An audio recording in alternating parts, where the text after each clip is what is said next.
में ये नाम सबसे ऊपर। 31 जुलाई से पहले हो जाएगा भाजपा के नए अध्यक्ष का ऐलान। मोदी, शाह और नड्डा की बैठक के बाद सियासी गलियारे हुए सुर्ख। नड्डा के मंत्री बनने के बाद से ही चल रही थी भाजपा के नए अध्यक्ष को लेकर चर्चा। लोकसभा चुनाव के करीब 2 महीने बाद भारतीय जनता पार्टी ने नए राष्ट्रीय अध्यक्ष की तलाश तेज कर दी है। आने वाले कुछ दिनों में बीजेपी को नया कार्यकारी अध्यक्ष मिल सकता है। सूत्रों के मुताबिक 1 अगस्त से पहले इसकी घोषणा की जा सकती है। बता दें कि आने वाले कुछ महीनों में हरियाणा, महाराष्ट्र और झारखंड में विधानसभा चुनाव होने हैं।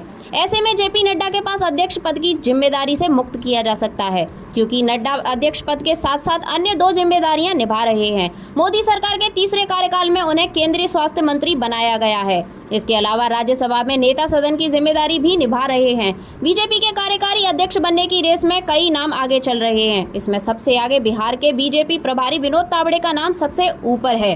विनोद तावड़े संघ की पृष्ठभूमि से आते हैं। संघ को भी विनोद तावड़े के नाम पर कोई आपत्ति नहीं होगी। तावड़े को संगठन का अनुभव भी है। विनोद तावड़े महाराष्ट्र से आते हैं। महाराष्ट्र में इस समय महायुति की सरकार है।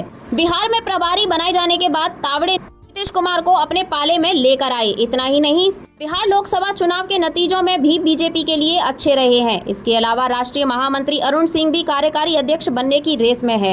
ये भी पढ़े, बीजेपी को जल्द मिल सकता है कार्यकारी अध्यक्ष, किसी भी वक्त हो सकता है ऐलान। केशव को उम्मीद। वहीं उत्तर प्रदेश के उप मुख्यमंत्री केशव प्रसाद मौर्य भी अध्यक्ष बनने की रेस में है। हाल ही में उन्होंने पहले लखनऊ और फिर दिल्ली में जेपी नड्डा से मुलाकात की थी। सूत्रों की माने तो केशव मौर्य उत्तर प्रदेश की जगह अब दिल्ली में बड़ी भूमिका निभाना चाहते हैं।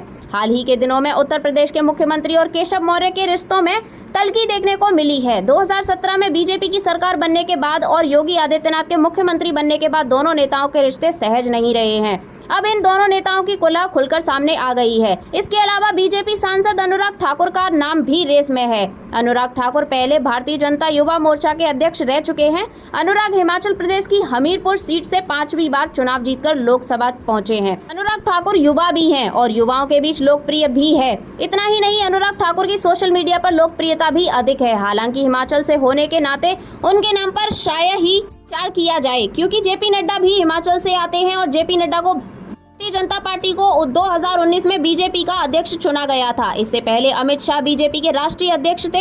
जेपी नड्डा का कार्यकाल जनवरी 2024 में खत्म हो गया था, लेकिन लोकसभा चुनाव को देखते हुए उनके कार्यकाल को बढ़ाया गया था। अध्यक्ष बनने से पहले जेपी नड्डा केंद्र की नरेंद्र मोदी सरकार से स्वास्थ्य मंत्री थे। जेपी नड्डा को 2019 के लोकसभा चुनाव में उत्तर प्रदेश की प्रभारी बनाया गया था, जहां बीजेपी गठबंधन ने 62 सीटों पर जीत हासिल की। दोस्तों, आप किसे भाजपा का नया राष्ट्रीय अध्यक्ष बनते हुए देखना चाहते हैं? आप भी अपनी राय एक बार हमें कमेंट करके जरूर बताइएगा। Bureau report, TNF today.